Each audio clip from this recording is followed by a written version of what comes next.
Are you looking for the best power bank? In this video we will look at some of the 5 best power bank on the market. Before we get started with our video, we have included links in the description. So make sure you check those out to see which one is in your budget range. Starting at number 1.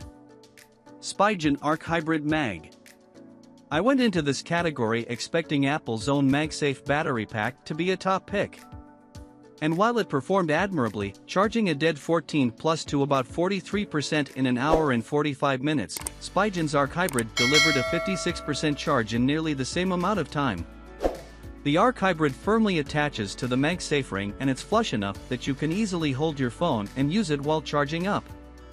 Unlike the Apple battery, it includes 4 indicator lights to help you gauge how much juice the pack itself has left. Considering Spigen's battery is $30 cheaper than Apple's, it's easy to recommend. Alternatively, Anker's 633 magnetic battery delivered a larger charge thanks to its 10,000 mAh capacity, boosting the iPhone to 100% in 3 hours with enough left over for an additional 29% charge. And while the kickstand feature felt mildly useful, the battery itself was bulky, but that's understandable for a power bank that's twice as large as Spigen's. Ultimately, the Arc Hybrid performed better as a quick and convenient way to give a partial charge to your iPhone on the go. Number 2. Anker 511 Power Bank. Until Android phones get something like MagSafe, a wired connection makes the most sense for on-the-go charges. The Anker 511 Power Bank is a cleverly designed unit about the size and shape of a slim stick of butter. The battery has enough capacity to charge a depleted Galaxy S22 Ultra to 75% in a little over an hour, so you'll be covered if you don't have long between flights to give your phone a bit more juice. It also has a built-in plug and allows for pass-through charging, which means it can act as a wall adapter if you're ever stuck with both a dead battery bank and phone, but happen to be near an outlet. It doesn't come with a cable, though, so you'll need to provide one that can go from the bank's single USB-C port to your device. Number 3. Anker PowerCore 3 Elite 26K 737 Power Bank. If you want something with a lot of charge that transfers quickly, go for the Anker PowerCore 3 Elite 26K. It was for the most part the fastest bank we tried, capable of delivering the largest amount of charge in the shortest period of time for the iPad and Galaxy. Anker's 535 got the iPhone to 100% an average of 2 minutes faster, but didn't give as many charges.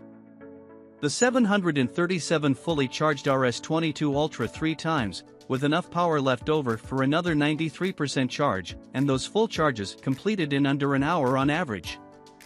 That's on par with wall charging. The numbers for the iPhone were slightly less staggering, but still impressive, going from 0 to full in about an hour and a half. The iPad charged completely twice, and did so in just over 2 hours, which is also close to that device's wall-connected charge speeds. While it's great for multiple full charges on a given smartphone, I should point out that the 737 has 3 ports, but only one of those provides USB-C charging. If you want to charge more than one device at a time, you'll have to use the lower efficiency USB-A ports for a couple of them. That said, this bank not only costs less than the other high-capacity batteries we tried, it also includes a 65W PowerPort fast charger, which goes for $34 on its own. Number 4. Mophie PowerStation Pro AC 2023 27,000 mAh battery. The TSA's 100 Wh battery limit translates to around 27,000 mAh for lithium-ion batteries. Mophie's PowerStation Pro AC is so massive it necessitates a grab handle and get close to the edge of that max carry-on size. You probably won't find a larger, acceptable portable power bank after all, an on-the-go charging brick is pointless if you can't travel with it. I took this one through security at 2 airports and no one gave it a second glance. To power your mobile work setup, the PowerStation has 4 ports.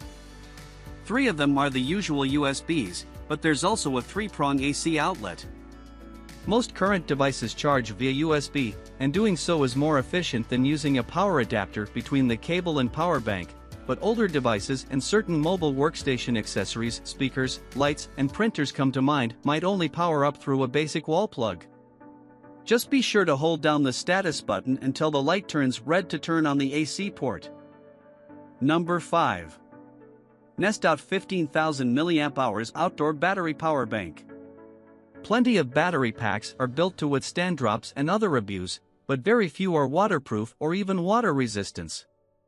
It makes sense, water and electrical charges aren't good companions.